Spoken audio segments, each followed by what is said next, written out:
This is a video in clinical medicine from the New England Journal of Medicine.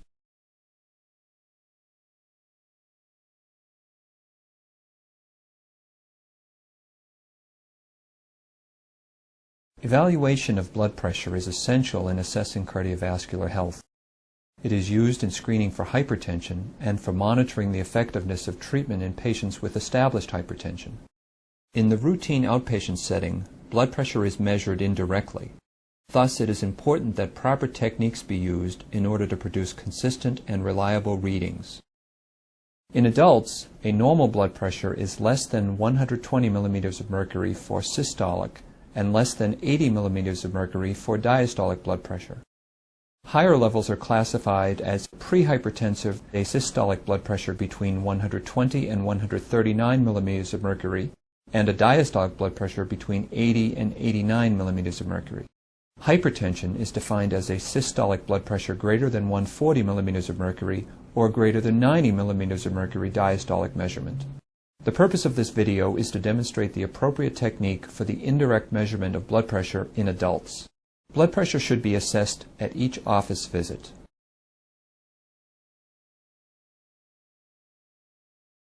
The equipment necessary for measuring blood pressure includes a stethoscope. The stethoscope should have tubing of sufficient length for the clinician to hear Korotkov sounds while viewing the manometer.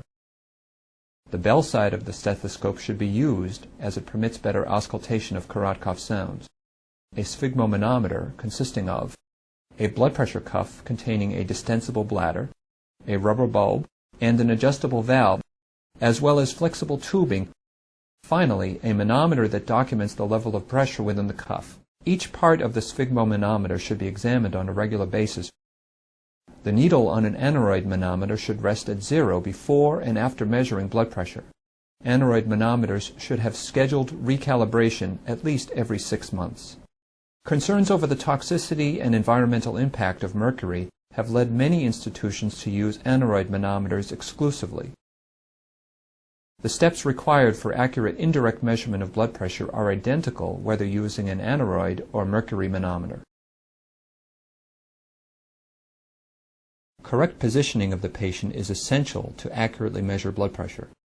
The patient's back and legs should be supported, with legs uncrossed and feet resting on a firm surface. The patient's arm should be bare to the shoulder. The arm should be supported at heart level. The manometer should be at the eye level of the healthcare practitioner. A common error in taking blood pressure is the use of an improperly fitted cuff. Selection of an appropriately sized cuff requires assessment of the arm circumference. The midpoint position is determined by measuring the distance between the olecranon and acromion processes. The arm circumference is then measured at the midpoint. Once the arm circumference has been determined, the appropriate size cuff can be selected. Cuffs typically are marked with acceptable sizing indicators to facilitate proper fitting. However, it is more important to use a cuff that is appropriately sized for the arm. To assist in selecting the appropriate size, cuffs should be marked with an index line that runs perpendicular to the length of the cuff and a range line that runs parallel to the length of the cuff. The index line should fall within the range line when the cuff is secured to the upper arm. The cuff should be applied 2 centimeters above the crease of the elbow. It should fit snugly, but still allow 2 finger widths under the cuff. Next, find the brachial artery, which is palpable approximately 4 to 5 centimeters from the medial epicondyle on the anterior surface of the elbow. Place the stethoscope lightly against the skin over the brachial artery. There should be appropriate pressure to ensure good sound transmission. The stethoscope should not be in contact with clothing or with the cuff. Inflating the cuff to some arbitrary level runs the risk of excessive overinflation. To avoid this, determine the measurement of the pulse obliteration pressure. Rapidly inflate the cuff to 80 millimeters of mercury while palpating the radial artery pulse. Continue to inflate in 10 millimeter of mercury increments, taking note of the reading at which the pulse disappears. Then deflate the cuff at a rate of 2 millimeters of mercury per second, noting when the pulse reappears. Once the pulse obliteration pressure is determined, you are ready to measure the blood pressure. Inflate the cuff to a level 20 to 30 millimeters of mercury above the pulse obliteration pressure. Then, deflate the cuff at a rate of approximately 2 millimeters of mercury per second while listening for sounds.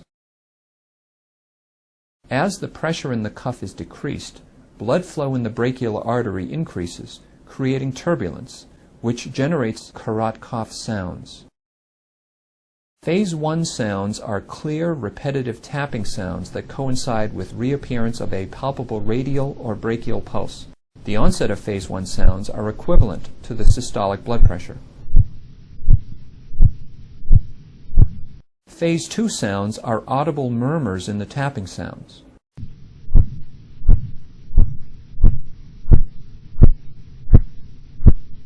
Phase 3 and 4 sounds are muted changes in the tapping sounds that occur as the pressure measurement approaches the diastolic pressure, usually within 10 millimeters of mercury of true diastolic pressure.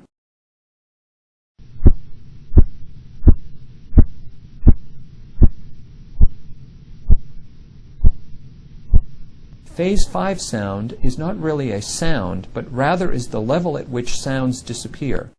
Phase 5 indicates the diastolic blood pressure. To ensure that diastole has been reached, the cuff pressure should continue to be deflated for an additional 10 millimeters of mercury beyond the 5th carot cough sound. You should measure the blood pressure twice at a minimum, waiting at least 1 minute between readings. The average of the measurements should be recorded.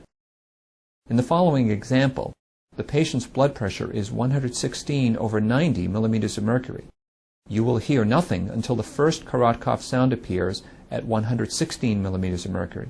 The various phases of carot cough sounds will be heard until their disappearance at 90 millimeters of mercury.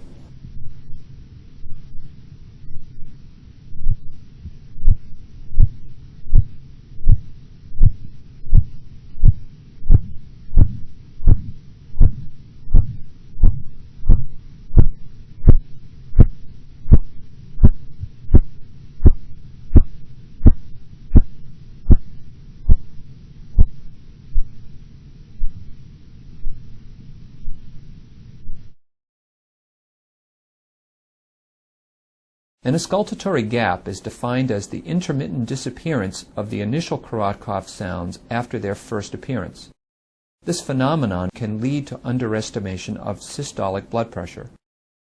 Obtaining the pulse obliteration pressure can be helpful in avoiding incorrect measurement.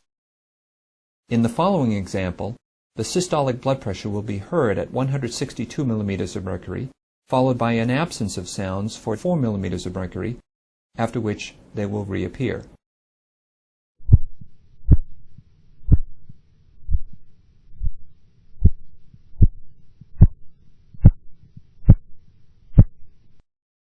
Certain conditions may complicate blood pressure measurement or interpretation. In such settings, decreasing the rate of deflation and averaging several readings may improve accuracy. Observer bias is usually the most common error that occurs in blood pressure measurements. It occurs because practitioners often show digit preference and/or rounding of the terminal digit. When two people use the same correct technique for measuring blood pressure, there should be little inter-observer variation. Measuring blood pressure correctly is required to classify individuals, to stratify their cardiovascular risk, and to monitor the effects of treatment. This video provides the viewer with a standardized methodology that, when followed, will lead to accurate blood pressure measurement.